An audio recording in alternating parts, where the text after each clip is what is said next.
Welcome to Craftify AI tutorials. In this tutorial, I'm going to show you how to connect Zapier to your Craftify AI account so you can start creating crafts and send them directly wherever you need them to go automatically. So let's go ahead. You're going to start off by going into your settings, scroll down to business settings and choose integrations here. And you're going to see Zapier here as an option to integrate. Now we're going to go ahead and click connect. Boop, there we go. And we've got an API key connected here. Now you're going to need to log into your Zapier account. Let's go here. Got our Zapier account logged in. And you're going to come down to app connections.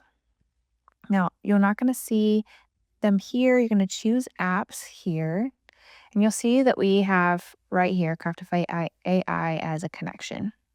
Now, what we need to do is add this connection here. So choose add connection.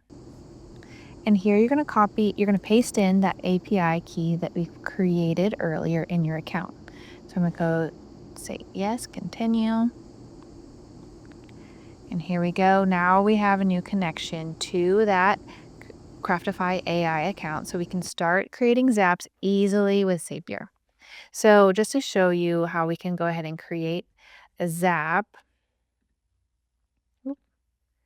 just to show you where you'll start to see Craftify AI here. We can choose the trigger section here and go ahead and go down to your apps. We'll search for Craftify.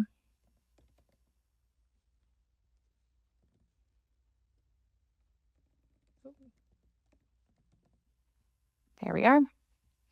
And from there, you can choose what are you going to do? You're going to create the new craft.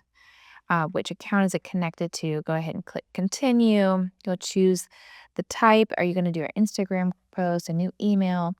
If you're familiar with Zapier, you already know what you're doing, but I just wanted to show you how easy it is to set up Craftify AI into your Zapier account so you can start automating everything that you do in Craftify AI.